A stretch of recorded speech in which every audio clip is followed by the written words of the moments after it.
तुम खुशकिस्मत रहे भगत कि 1931 में शहीद आजम कहलाकर चले गए। बट्टू ये कैसी बातें कर रहा है यारा।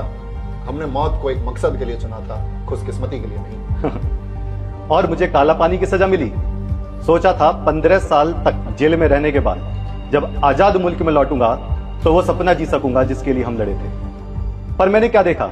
गुमनामी, बीमारी। भगत, उस आजाद भारत में मुझे दवा खरीदने के पैसे नहीं थे और मुझसे क्रांतिकारी होने के प्रमाण मांगे गए। क्या?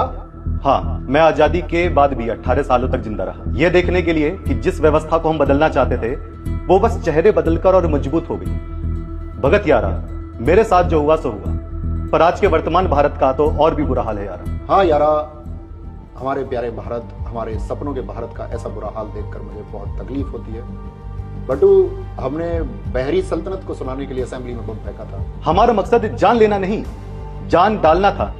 हम चाहते थे पब्लिक सेफ्टी बिल और ट्रेड डिस्प्यूट बिल के खिलाफ मुल्क जाए। हम मजदूर और इंसान के हक की बात कर रहे थे। और आज के सत्ताधारी हमारे नाम की माला पहनकर इंसान को धर्म और जाति के नाम पर बांट रहे हैं। ये मजदूरों की नहीं, पूंजीपतियों की तिजोरी भर रहे हैं। भगत, अंग्रेजों की गुलामी से ज्यादा चुभती है अपनों की लूट। वो हमें क्रांतिकारी कहते हैं पर हमारे विचारों से डरते हैं। वो भी क्या दिन थे जब हम अपने विचारों को रखते थे, वे अखबारों और मीडिया के माध्यम से नौजवानों तक पहुंचते थे, जिससे नौजवान अंग्रेजों से लड़ने को प्रेरित होते थे। पर आज के नौजवानों का क्या ही कहना, वे व्हाट्सएप यूनिवर्सिटी की बातों को सच मानते हैं और रील्स स्क्रॉल करने में अपना वक्त जाया करते हैं। वे देशभक्त नहीं बल्कि इन्फ्लुएंसर बनने में ज्यादा इंटरेस्टेड हैं। और जो कुछ नौजवान अपने हक, जात पात, अंधभक्ति के खिलाफ लड़ते हैं, तो आज की उनकी चुनी हुई सत्ता ही उनको सड़कों पर लाठियों से पीटती है और उन्हें देशद्रोही कहती है।